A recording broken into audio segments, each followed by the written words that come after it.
Herzlich willkommen in der Provinz Phang Nga im Süden von Thailand. Wir stehen hier vor einem Ort, der weit mehr ist als nur eine Touristenattraktion. Das ist der Wat Tham Nang Non, bekannt als der Trägencave-Tempel. Der Tempel liegt eingebettet in eine dramatische Karstlandschaft. Diese steilen Kalksteinberge sind Millionen Jahre alt und wurden durch Wasser aus dem Meer geformt, als diese Region noch unter dem Ozean lag. Schon deshalb gelten solche Höhlen in Südostasien als besonders kraftvolle Orte. Viele buddhistische Mönche suchen bewusst solche Höhlen auf, weil sie abgeschieden sind. Hier kann man meditieren, fern von Lärm und Ablenkung. Schon am Parkplatz merkt man, die Atmosphäre verändert sich. Wir lassen den Trubel der Straße hinter uns und betreten einen Ort der Stille. Bevor wir den Aufstieg beginnen, kommen wir an diesen markanten Figuren vorbei. Die wichtigste Gestalt ist hier Phra Me Thorani, die thailändische Darstellung von Mutter Erde. Ihr seht sie hier in ihrer ikonischen Pose. Sie kniet und fringt ihr langes Haar aus. Diese Szene stammt aus einem der wichtigsten Momente im Leben des Siddhartha Gautama, den wir als Buddha kennen. Während seiner Meditation unter dem Bodhibaum wurde er vom Dämon Mara angegriffen. Um zu beweisen, dass er würdig war, Erleuchtung zu erlangen, rief er die Erde selbst als Zeugin der guten Taten an. Daraufhin erschien Mutter Erde. Sie frang das Wasser aus ihrem Haar, ein Symbol für all die Verdienste und guten Taten, die der Buddha in unzähligen früheren Leben angesammelt hatte. Die Wassermassen spülten Mara und seine Armeen fort. Für viele Thailänder ist diese Szene ein starkes Symbol. Die Erde selbst steht auf der Seite der Wahrheit.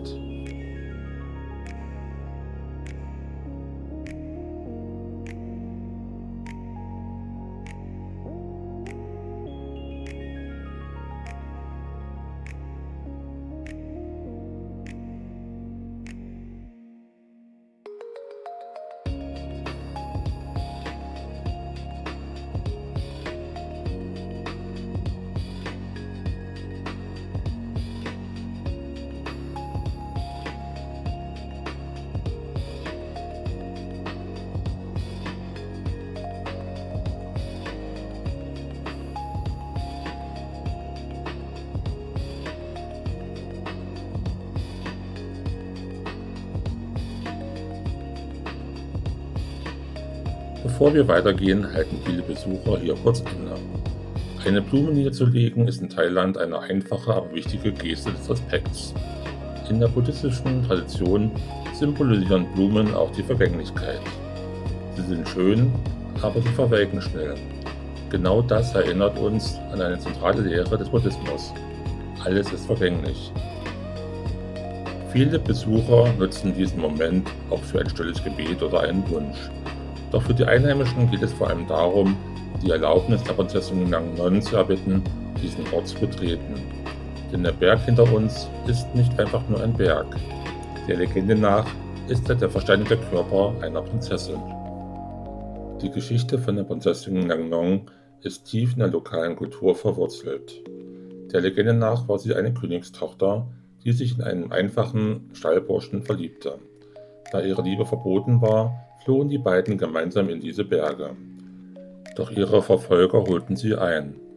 Als die Prinzessin erfuhr, dass ihr Geliebter getötet worden war, nahm sie sich aus Verzweiflung das Leben. Ihr Körper verwandelte sich, der Legende nach, in diese Bergkette. Wenn man die Silhouette aus der Ferne betrachtet, kann man tatsächlich eine liegende Frau erkennen, mit Kopf, Brust und Füßen. Die Höhlen im Inneren des Berges sollen ihr Herz und ihre Seele symbolisieren. Nun beginnt der Aufstieg. Über eine lange Treppe führt der Weg hinauf in den Fels. Im Buddhismus wird der Weg nach oben oft als spirituelle Reise interpretiert. Jede Stufe symbolisiert das Zurücklassen weltlicher Sorgen Schritt für Schritt. Während wir aufsteigen, öffnet sich hinter uns der Blick über die Palmhaine und kleine Dörfer der Region Thap Phut. Der Weg führt uns direkt in das Herz des Kalksteinberges. Höhlen haben im Buddhismus eine besondere Bedeutung. Schon zu Zeiten des historischen Buddha zogen sich Mönche in die Höhlen zurück, um zu meditieren. Sie stehen im Symbolischen für Rückzug, Stille und innere Einkehr. Manche buddhistischen Lehrer vergleichen eine Höhle sogar mit einem Udos, einem Ort der Geborgenheit, aus dem man spirituell erneuert wieder hervorgehen kann.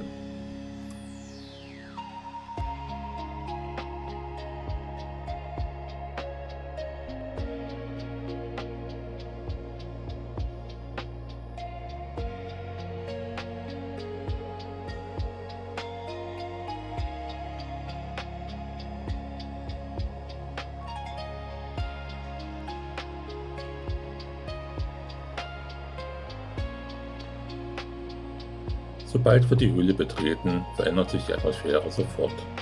Die Luft wird kühl und feucht. Die Formationen hier sind über hunderte tausende Jahre entstanden. Tropfendes Wasser hat Kalk abgelagert und so diese beeindruckenden Stalaktiten und Stalagmiten geformt. Viele Besucher sehen darin Formen von Tieren oder mythischen Wesen. Einige der Felswände erinnern tatsächlich an den Schuppen eines Drachens. Daher stammt der westliche Name Dragon Cave Tempel. In der thailändischen Symbolik stehen Drachen oder Naga-artige Wesen oft für Schutz, Wasser und Fruchtbarkeit.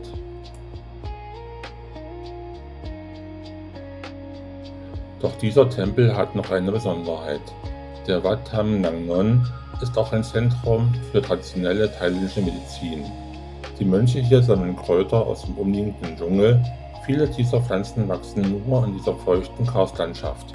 Aus ihnen stellen sie Heiltees und Kräutermischungen her. Diese sollen unter anderem helfen bei Bluthochdruck, Verdauungsstörungen, Stress und Erschöpfung. In Thailand ist es traditionell üblich, dass Tempel auch Orte der Heilung sind. Körper und Geist werden dabei nicht getrennt betrachtet. Wenn man hier einige Minuten still sitzt, merkt man schnell, warum Mönche solche Orte lieben. Die Geräusche der Außenwelt verschwinden fast vollständig. Man hört nur Tropfen, Wind und manchmal das Rascheln von Fledermäusen in der Dunkelheit. In der buddhistischen Meditation versucht man genau diese Stille zu erreichen. Nicht nur außen, sondern auch im eigenen Geist.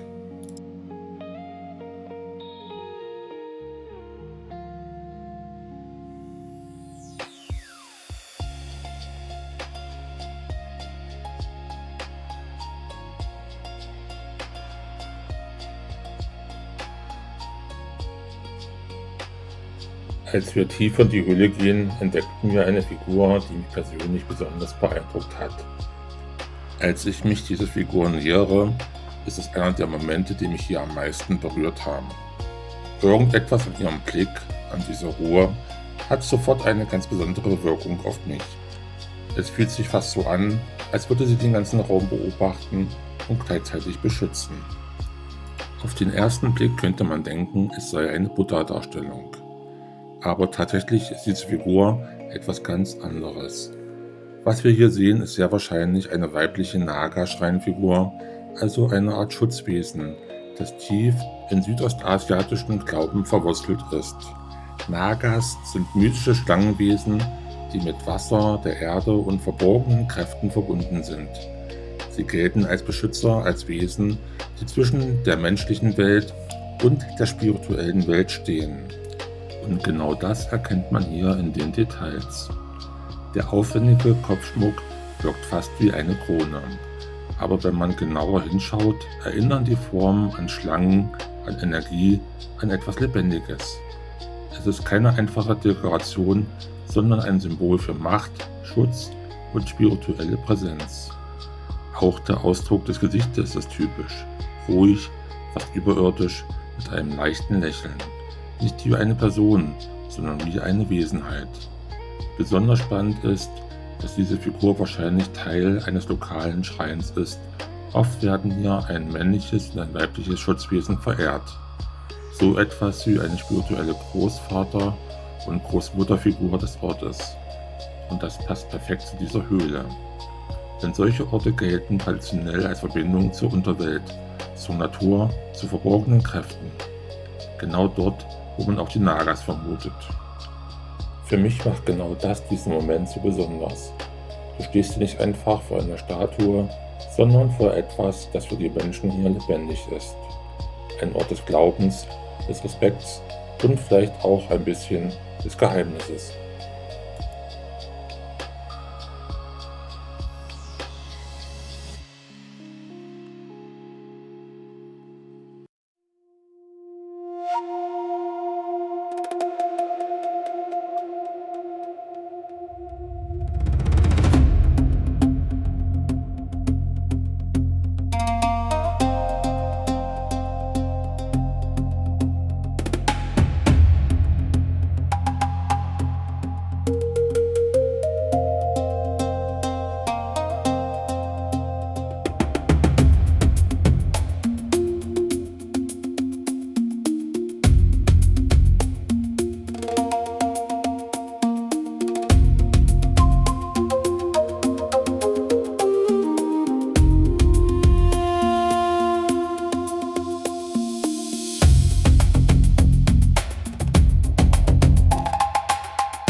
Der Drakencave-Tempel ist viel mehr als nur eine Höhle.